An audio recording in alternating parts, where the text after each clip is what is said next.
The European Union as a defense actor?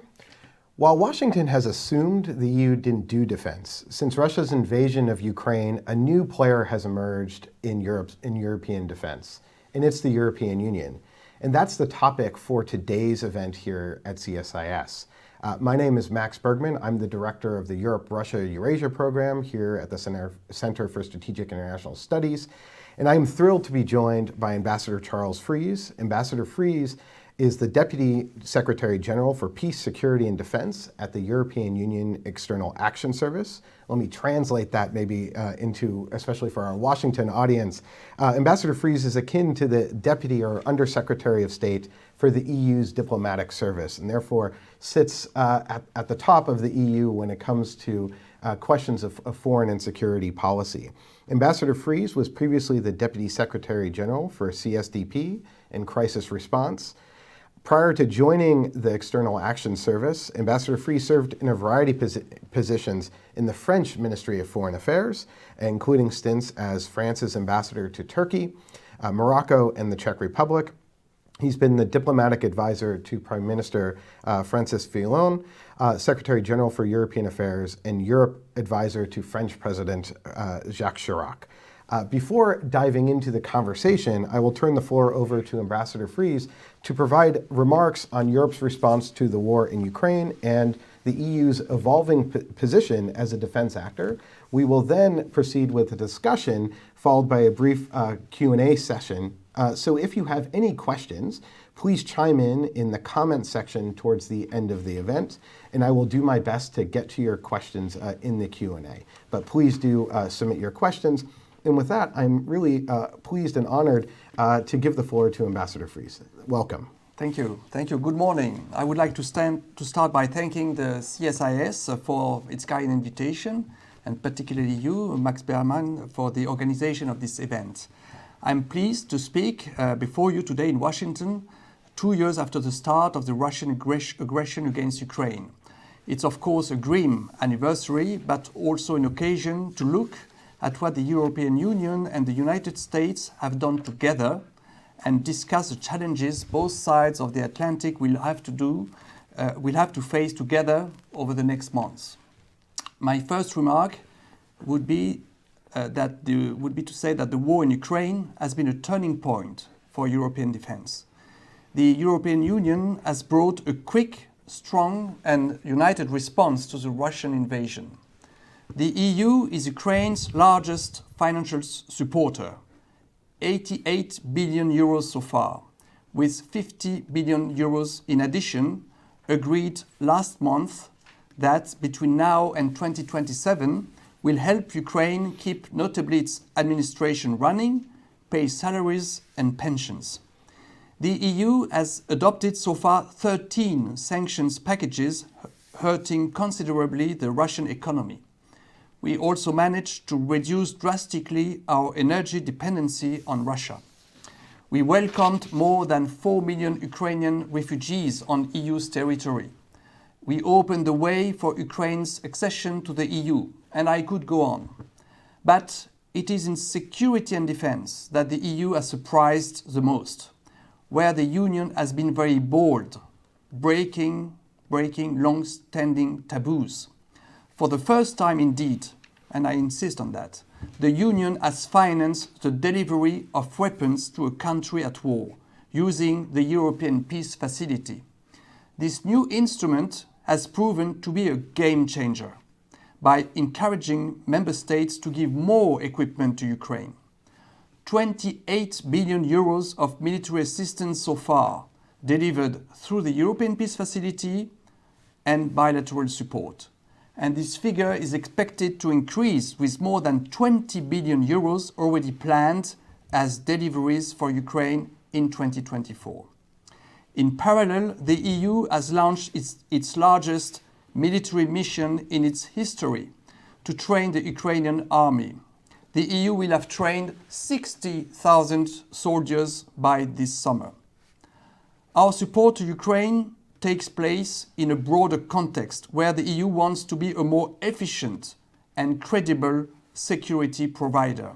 For this, we adopted 2 years ago a strategic doctrine. We call it the EU's strategic compass.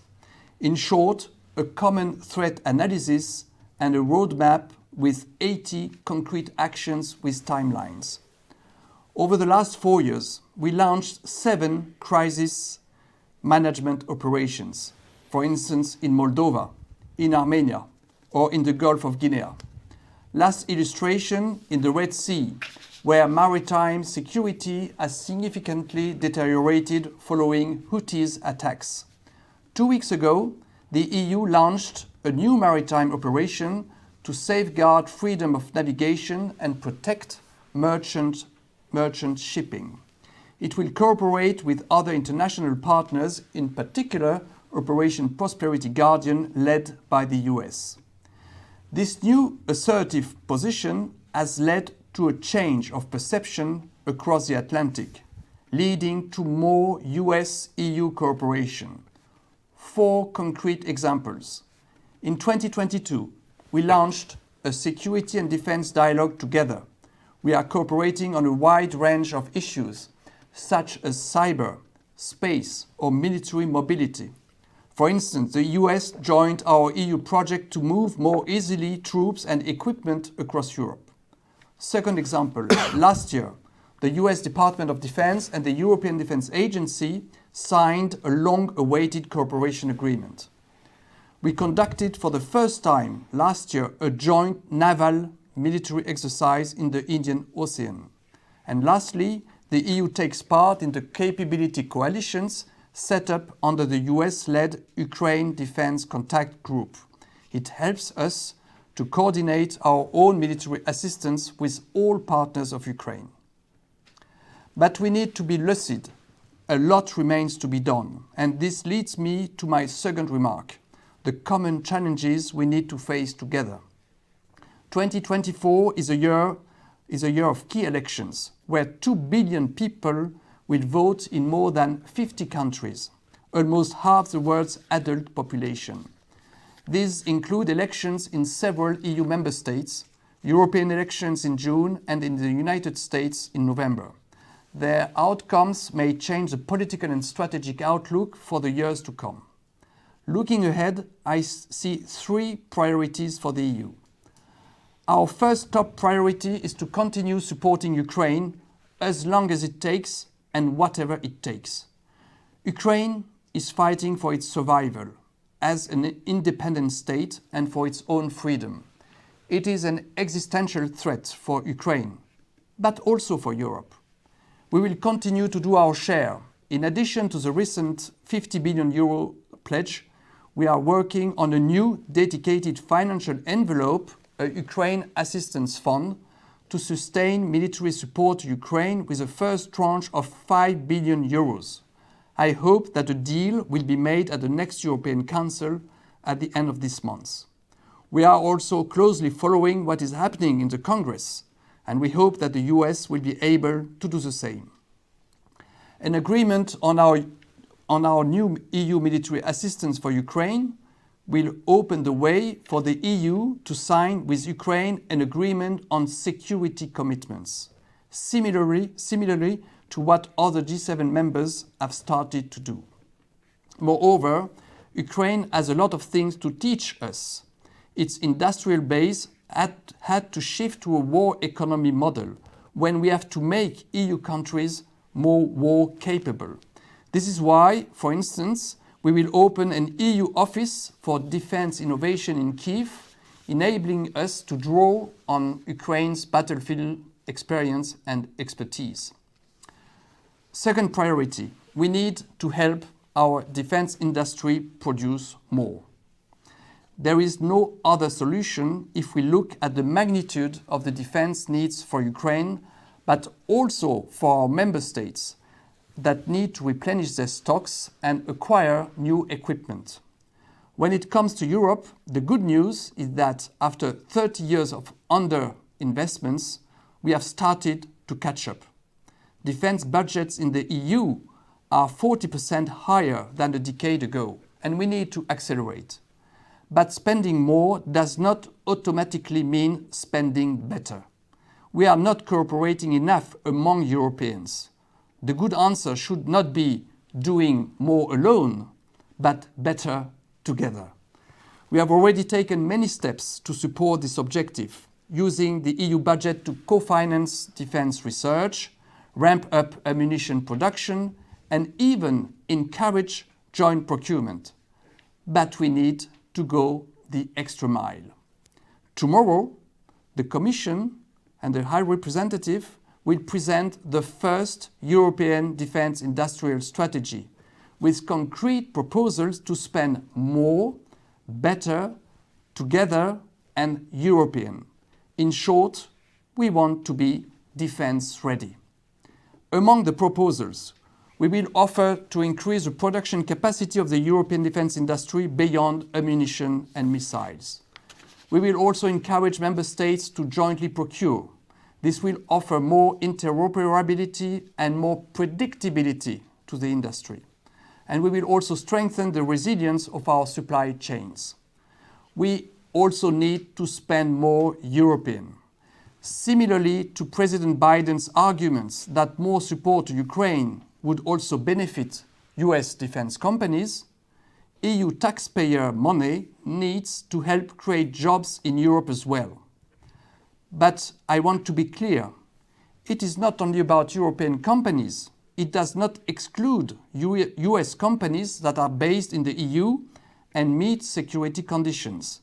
This is similar to other EU instruments like the European Defence Fund, where, for instance, half of the projects financed in 2021 and 2022 involve participants based in the EU and controlled by a partner country. I believe it is important to address misperceptions and possible misunderstanding. If we want European states to be more credible defence actors and increase the defence budgets, and I think this is exactly what the US is asking Europeans to do, it also means that we need to produce more in Europe. We need to produce more in Europe. It can only positively contribute to both European and transatlantic security and ultimately to a better burden sharing within NATO. And this leads me to my third and final priority, strengthening EU-NATO partnership. Our cooperation with NATO is stronger than ever. Since the start of the Russian invasion, the EU and NATO have acted in full complementarity, with NATO focusing on the collective defense of its allies and the EU mobilizing a wide set of instruments to weaken Russia and support Ukraine, for instance on delivering weapons to Kyiv, which was for understandable reasons impossible for NATO as such. With 23 EU member states now members of Atlantic Alliance, we want to continue strengthening the European pillar of NATO, and that will make the alliance stronger. I would also like to remind what is obvious. Our member states have a single set of forces, a capability developed and procured thanks to the EU financial support can be used by our member states in any frameworks they deem appropriate, EU, NATO, United Nations or others. But now, what can we do more? First example, we can reinforce interoperability. One illustration, the Dutch-German brigade uses the same type of howitzer, but the Dutch have a certain type of ammunition for their howitzer, and the Germans have a certain type of ammunition for theirs, and they are not interoperable. So they cannot use each other's ammunition. This is an issue of standardization. And what the EU can do is to encourage member states and private companies to use existing standards. And here I want to be clear, the EU does not develop military standards. This is done within NATO. Another example, military mobility, an obvious domain of cooperation where we could do more. So far, we have invested 1.7 billion euros to upgrade transport infrastructure. We are also adapting our regulations. We do this in close consultation with NATO, taking into account the needs of the alliance when programming our instruments. We are also expanding our cooperation on emerging and disruptive technologies, space, fight against disinformation, and the resilience of our critical infrastructures. We hope that the Washington summit in July will offer an opportunity for the US to support the EU efforts I have just described.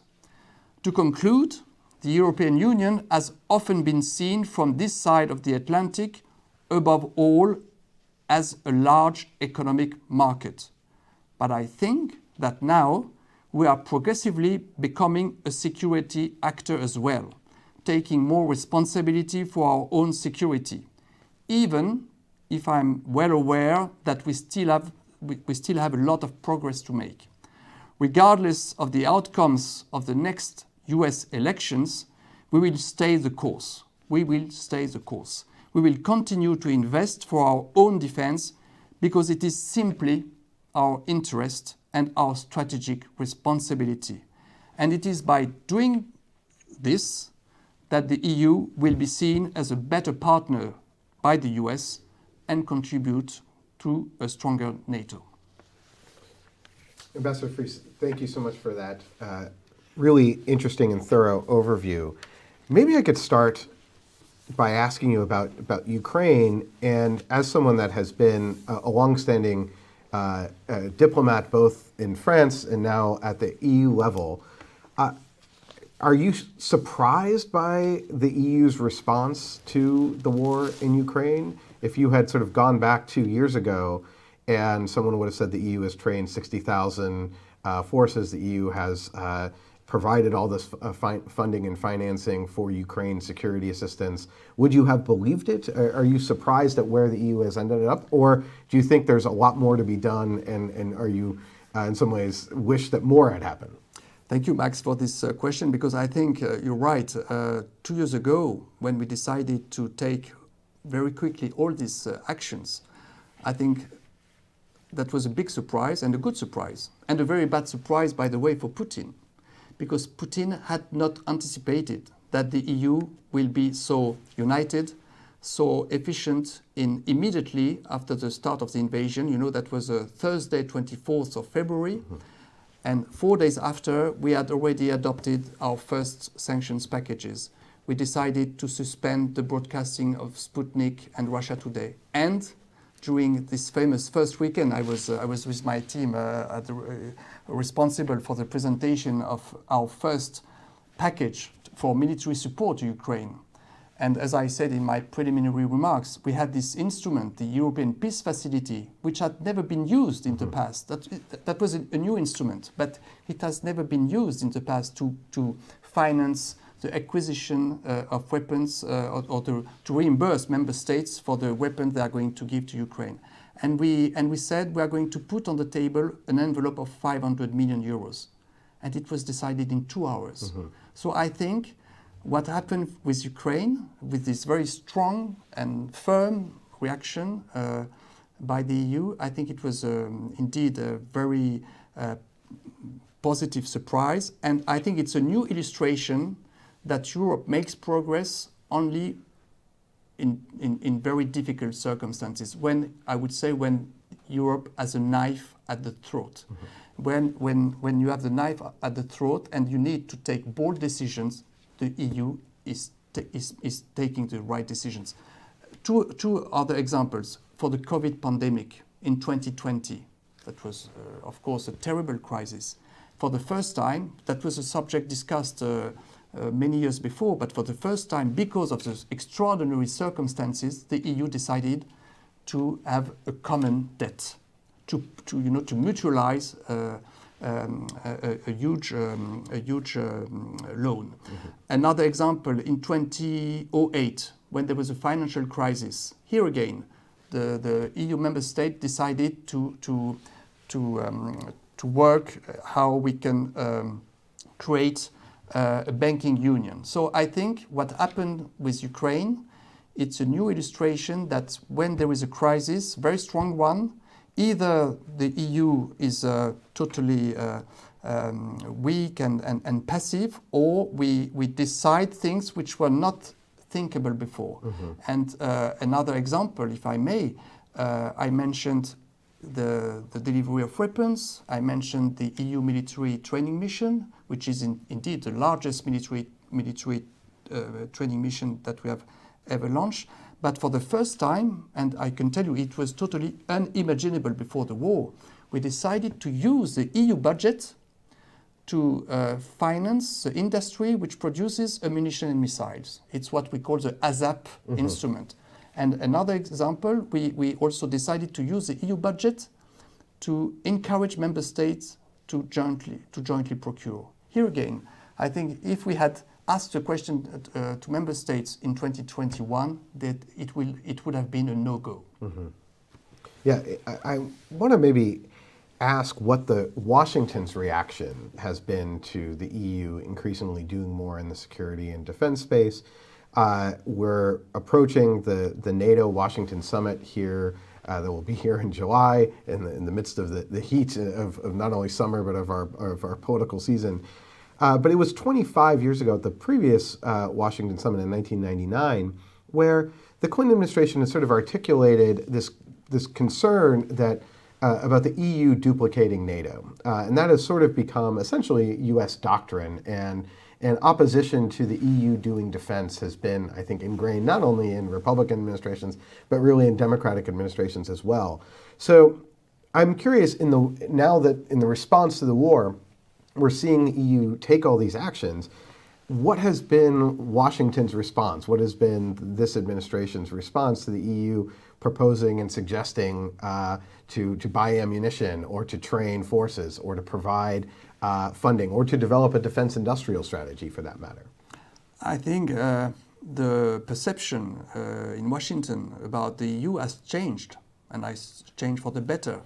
I can compare for instance, when I was in NATO in 2020 or in 2021, when we spoke about what we wanted to do as EU in the area of security and defense, sometimes there was some suspicions about what we wanted to do. And after all the concrete actions I've just mentioned, I think NATO and also and particularly the United States have seen that with our means, with our instruments, we can bring an added value in full complementarity with what NATO is doing. So indeed, we don't want to duplicate NATO. NATO is the cornerstone of the Euro-Atlantic security. NATO is in charge of collective defense, and NATO has done a tremendous job after the 24th of February in order to strengthen the deterrence and the collective defense on the eastern flank. But we, as EU, we can adopt measures which complement what NATO is doing and what NATO cannot do to finance the delivery of weapons, to train soldiers, and I told you that we are going to train 60,000 soldiers by next summer. We adopt sanctions. So I think it's an excellent example of the added value and the good complementarity. So what we are doing as EU, I think it's a very good contribution for strengthening the transatlantic relationship, and we try to do our share and to complement what NATO is doing. And you mentioned at the start of your remarks all the places where the EU is conducting military missions, including in the Red Sea.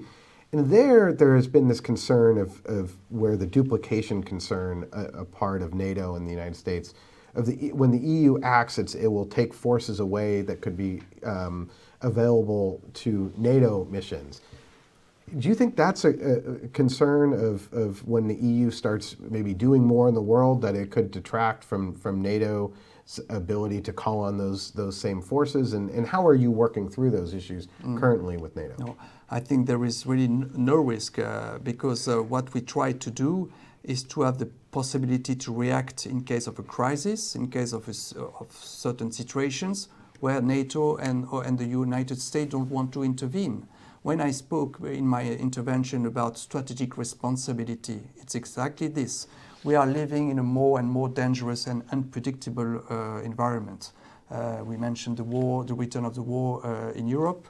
We have the Middle East events. We have tension in the South Caucasus. We have the deterioration of the security in the Sahel. We have a lot of theaters more and more dangerous and which can affect directly European security interests. So we need to be able to project ourselves, to defend our own security interests with our partners each time it's possible. So with the United States, with NATO, etc. But it could be that in some situations NATO say it's not for us, it's for you. It's for you Europeans. If you want to do something, do it. And for being able to do it, we need capabilities. And so that's why when we try, for instance, to establish this EU rapid deployment capacity, which will be created next year in 2025, capacity up to 5,000 soldiers, it's precisely to be able, it's not a huge quantity in comparison with the NATO figures, but it is a good instrument in case we need, for instance, to evacuate European citizens in a third country because there is a big crisis, or if a government which seems to be which asks us for help because he fears to be destabilized. So we need to have our own capacities in order to react, particularly in situations where NATO or the United States don't want to do it. But what we are developing, our capabilities that we are producing, they can be also used for NATO. You know the famous principle of the single set of forces. So the member states, they are not schizophrenic. If they develop the production of a battle tank, of a plane, of a ship, it should be used. And all this is according to NATO military standards. And so all this is interoperable. And so member states have the capacity to use such equipments for EU operation if needed, but also they can use such capacities for NATO operation. So I think there is a freedom of action and also solidarity among allies on this issue. Right, so you're pointing out that essentially because the EU is organizing itself or providing funding, that it's going to be additive to NATO capabilities. I want to ask you, though, about how this actually sort of works. If you could maybe take me behind the curtain of the rapid deployment capacity conversations, because there, I think, in reaction to Afghanistan and the withdrawal and the EU recognizing that it didn't have the capacity to get European citizens out and relied on the United States to do that, set this 5,000 reaction force goal. How does the EU then go about ensuring that it has the capacity to do that? Because it's up to the member states to make those investments. So how are those conversations happening, and how do you sort of point the member states to make those necessary investments? Or how does this work behind the scenes? So first, for this EU rapid deployment capacity, we work on the establishment of scenarios. You mentioned one of them.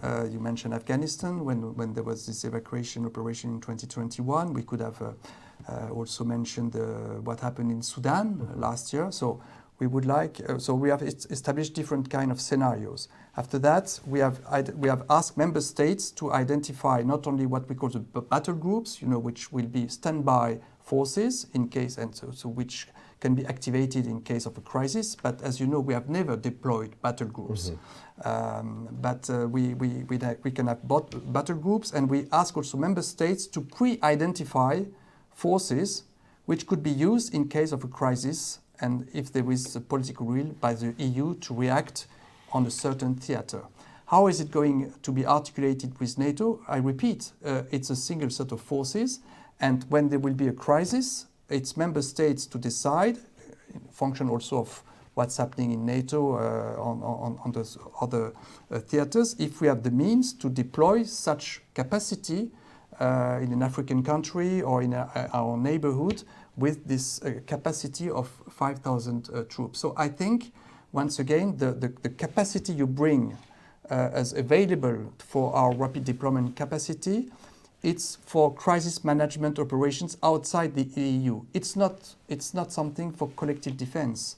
It's something very specific, responding to EU interest for a rather modest figure. The NATO, as you know now, they are talking about a reaction force up to 300,000. 300,000. The EU is talking about something efficient but much more modest. So I think all this will work in a very good complementarity spirit. And we have also a headquarter in Brussels, which will be able to command such operations. So it will start from next year. And for this, in order to have this capacity functionable and quickly deployable, last year, for the first time in the EU's history, we had our first LiveX exercise.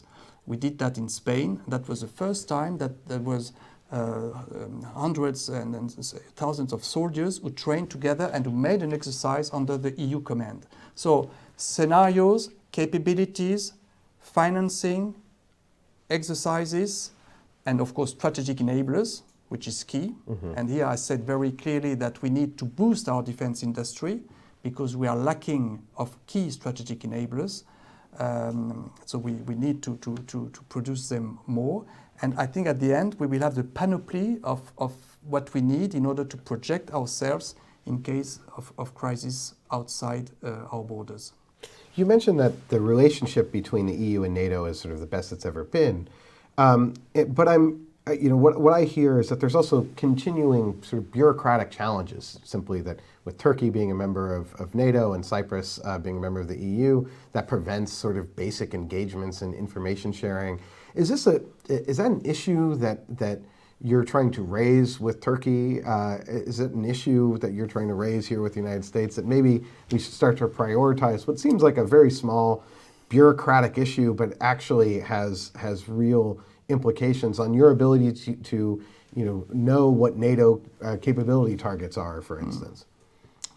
Max, you raise an important issue because indeed, I mentioned a very good cooperation between NATO and the EU, and particularly between staff to staff, because it's working very well on many issues. But it's true that the cooperation is perhaps sometimes more difficult between the two organizations themselves, for the reasons you've just mentioned, the dispute between Turkey and Cyprus, which is of course an obstacle for us to do more, and also for NATO. I think, but we cannot fix this issue overnight. It's a long-standing issue, so we try to overcome this problem, because otherwise we would not do anything. And we try to.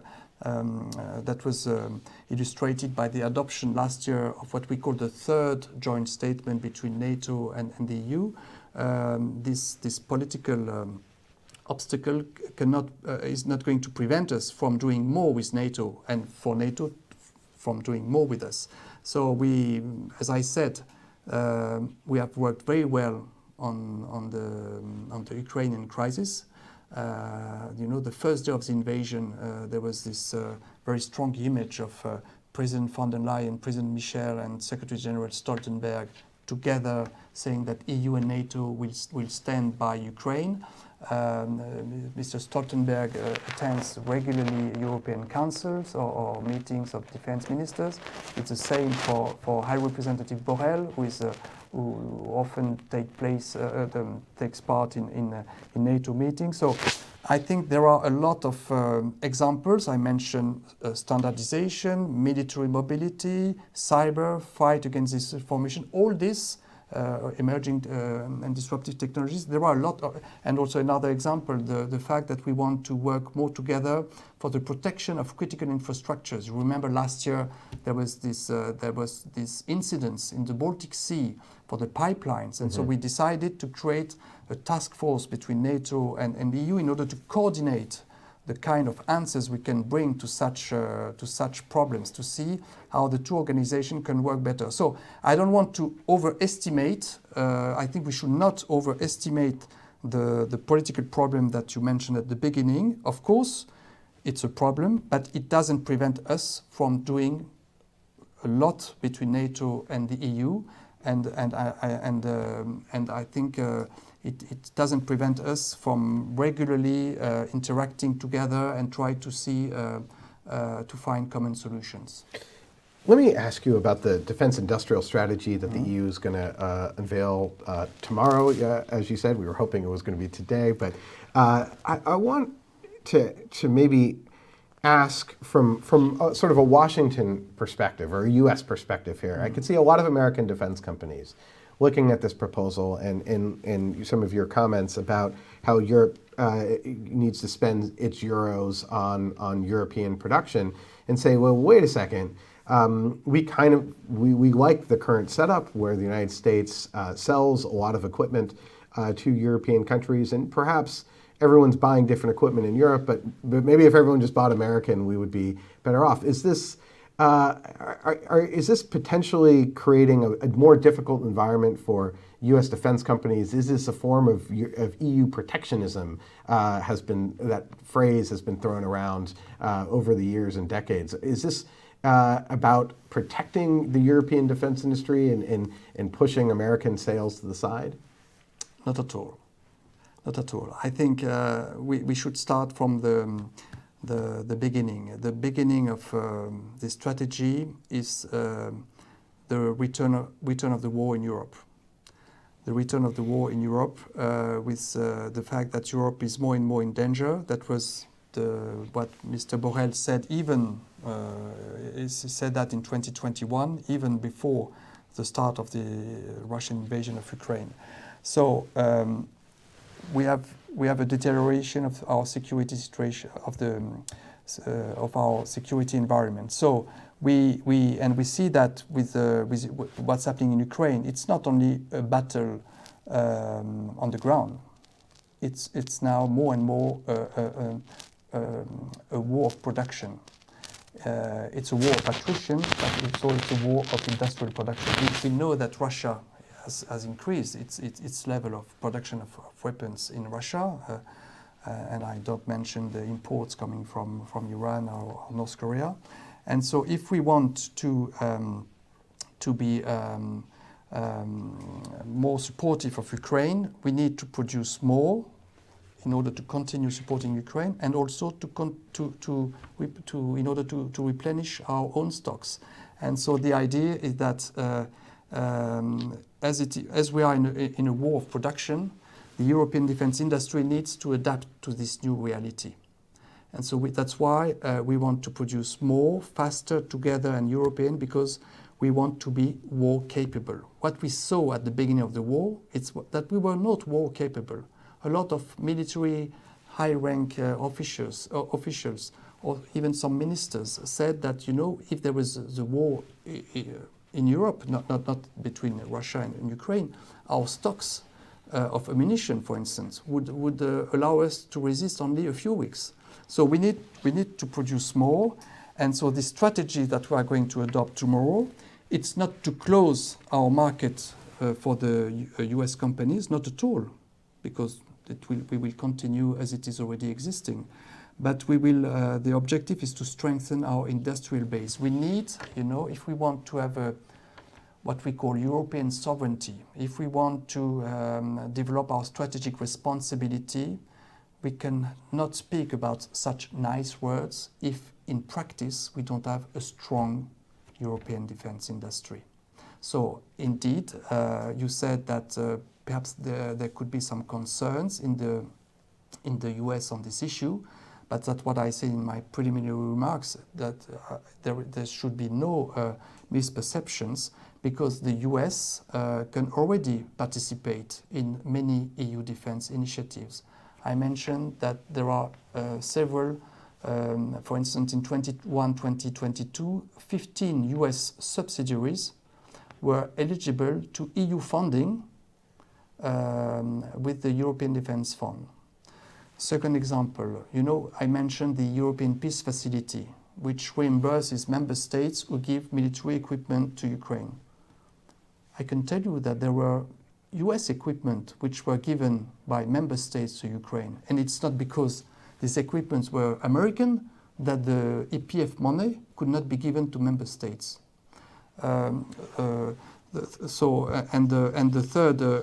third illustration is that when we have tried to calculate what happened in terms of acquisitions from February 2022, so the beginning of the war in Ukraine, and June 2023, 78% of the acquisitions made by the EU member states were made abroad, and including 63% to the US. So I think the fact to say that the EU is protectionist, that EU is closing its market, it's really fake news. Fake news. We are open. Our EU defense initiatives are open. Of course, there are some criteria. The company or the subsidiary has to be established in the EU. The executive management structure has to be located in the EU, and there are some security conditions which have to be respected. It's normal. You do the same in the US. That means, in terms of intellectual property, or the fact that we don't want any kind of restrictions for the use of the product which will be developed in the EU. But if all these conditions are respected, our EU defense initiatives are open. And that will be the case also for the future strategy adopted tomorrow, and with the future program that will be presented.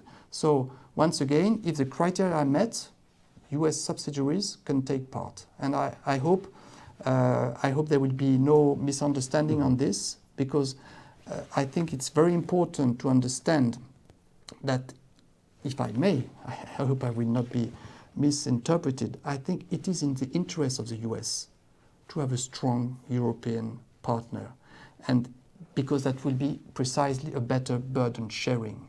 And so on one side, the US cannot always ask us to spend more in our defense, and on the other side, to criticize us because we are not trying to boost, to boost our defense industry. I think there is a need for a certain consistency. So we need to boost our defense industries. That's what we are going to do with the communication adopted tomorrow, to encourage joint procurement from the European defense industry, to also encourage, to give more financial support to companies which produce weapons, not only ammunition and missiles, but to try to extend the scope. For instance, for drones, we could imagine that in the future the EU budget money could be used for supporting the production of drones in Europe. But I think at the end, the risk for NATO and the risk for the US would be a too modest European defense industry. If we don't have enough defense capabilities, I think it's more risky for a solid NATO than the opposite. So if we want a more balanced and a better burden sharing, I think really it's in interest of the US to understand and to support what we are doing. Once again, it will not be at the expense of the US defense industry. And I think I've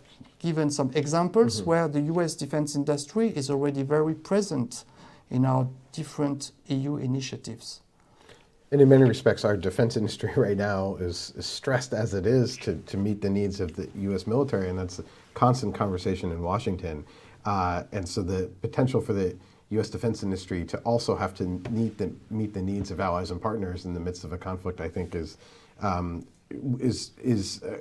general concern. So having more capacity, I think, is overall very positive. But let me ask you sort of, how would this work in practice? Because national defense is a national responsibility still within Europe. So it's up to the national ministries of defense and national governments to decide what they're going to procure.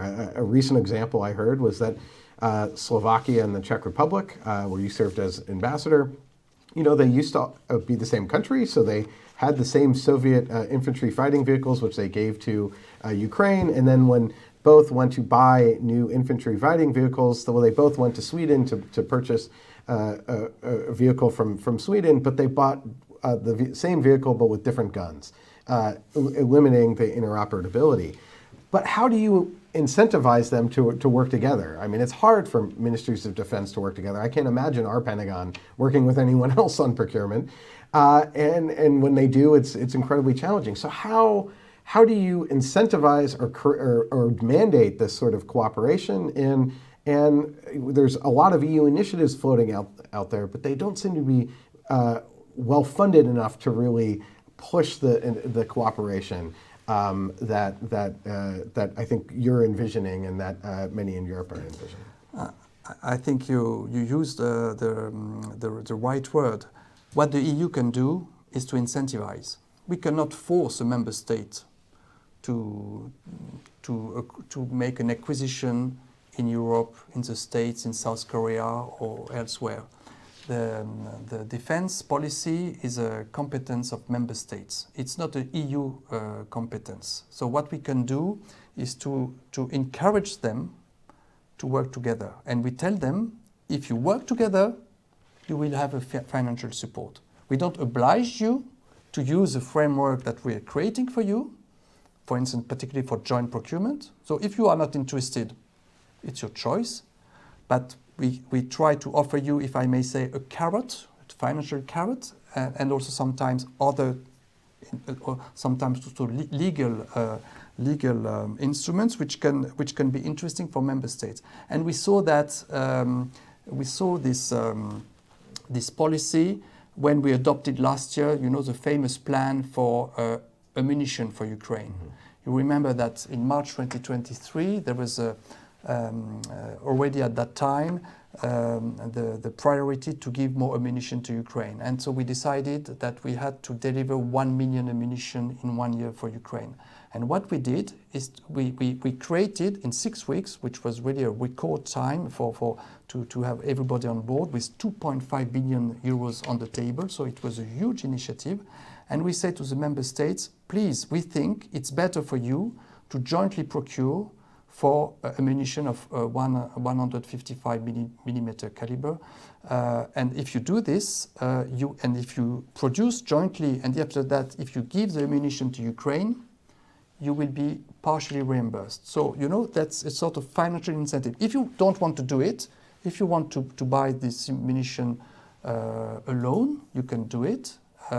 But we try to offer you an encouragement to work together. So it's always like this, it works. I think you're right to say that I think member states are very much attached to their own choices, to their own policy.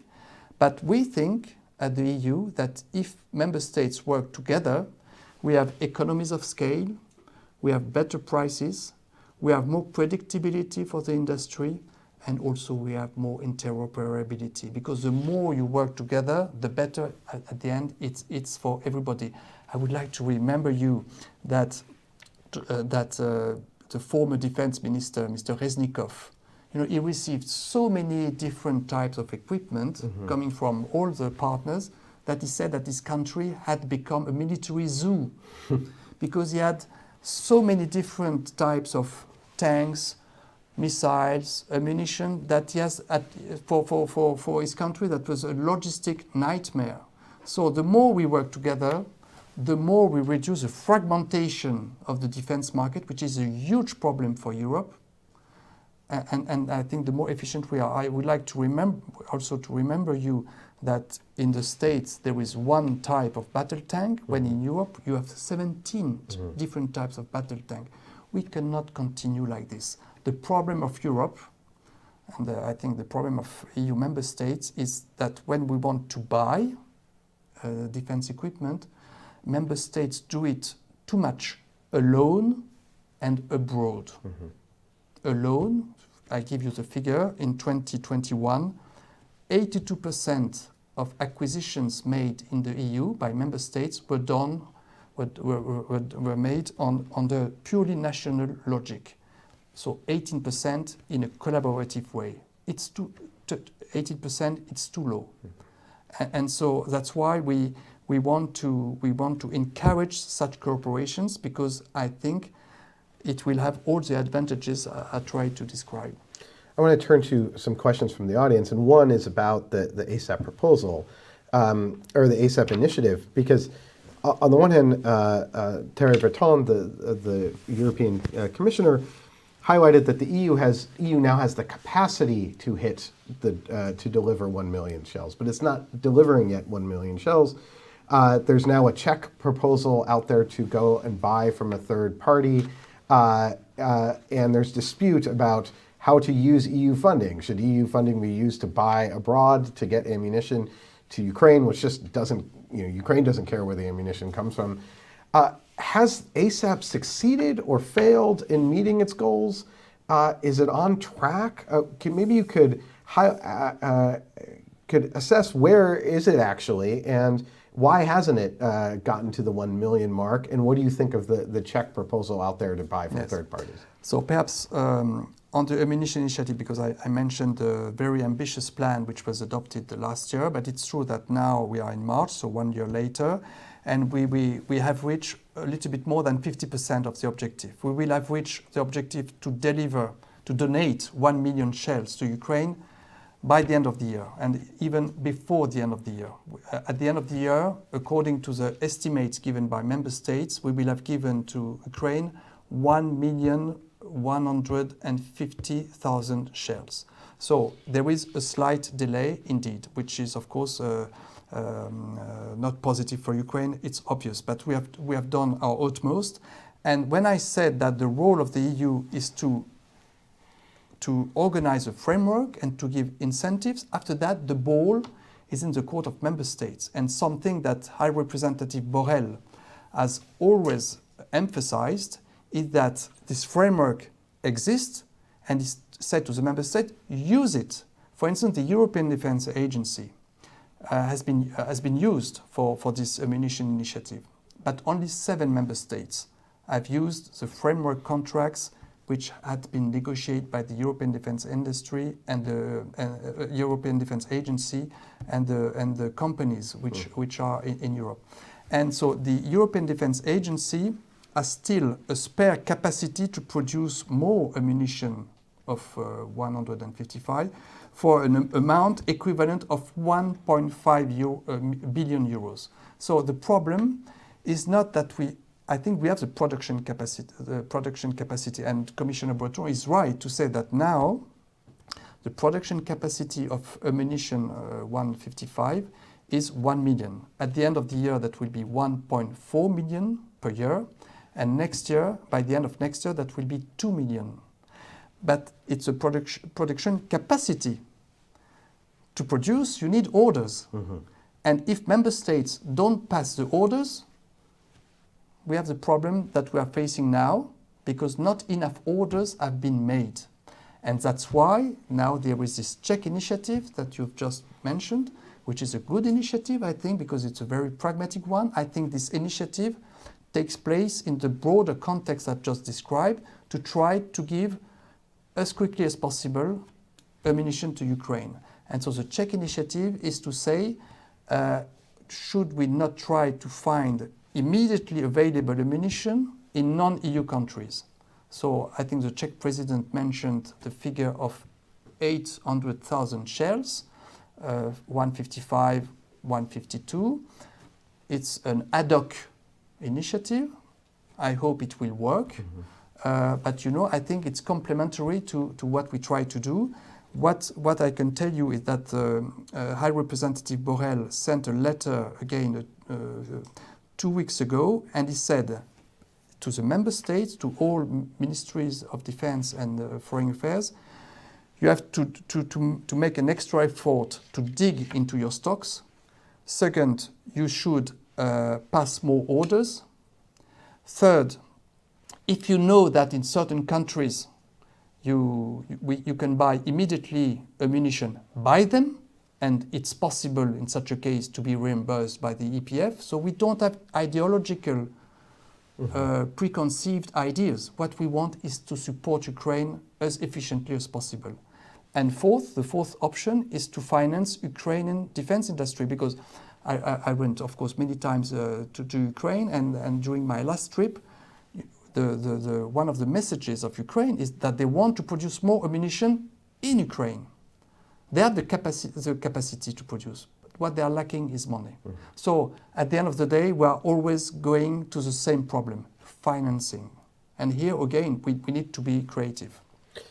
So I'm going to go to another audience question where we're just a few minutes left. But one idea proposed by Prime Minister of Estonia, Kaja Kallas, was Euro bonds, to borrow money, to just provide that money for contracts. And I want to tie that into both, is that what's needed, the EU to do what it did for COVID, to borrow money and then put money down on contracts, or does this have to be done by the member states? That's one question.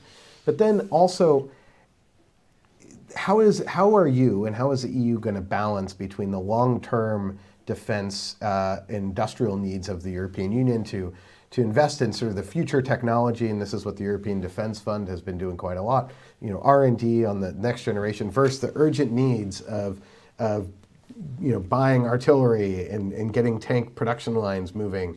How do you balance that short and long term? So, is this about the EU borrowing money and putting more money on the table? And how do you balance the short and long term? Here again, for the financing, there are different possible options. First, the EU budget, but the EU budget has some limitations because the taxpayer money, it's not always easy to find. Second, as you said, Max, there is a possibility to have what we call Eurobonds.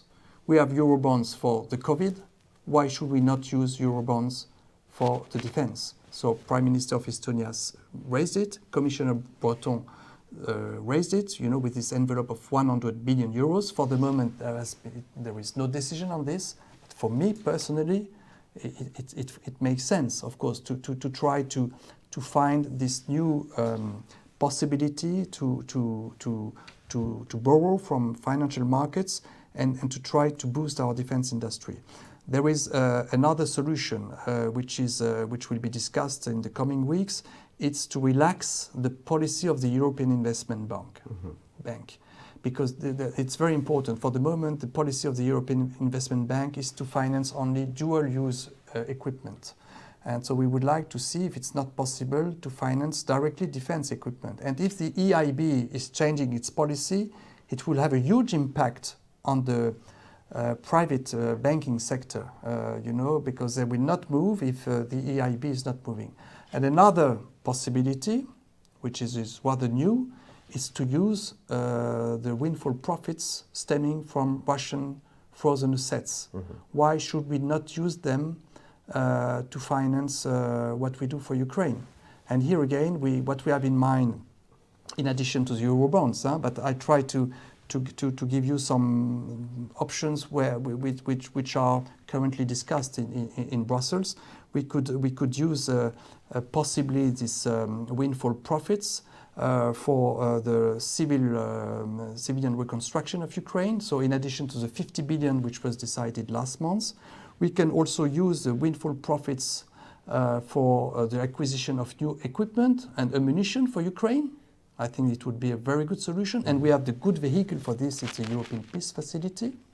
And also we can use the windfall profits for supporting the Ukrainian defense industry. Because as I said, the Ukrainian defense industry is ready to produce more. They are, for instance, very efficient for the production of drones. And so the more we can get them directly support, I think the better it is for their own defense. So, Max, you mentioned the Eurobonds. I think this issue will be discussed in the coming months. Of course, some member states will be very cautious. You know that some member states don't like to increase the level of indebtedness. We will see, but I think it's good to shake the tree. It's good to try to put some new ideas. It was also the case for the meeting which took place in Paris last week, organized by the French president, to see how we can help more Ukraine and how we can help Ukraine in a different way. I think it's a moment to create a new power relationship with Russia.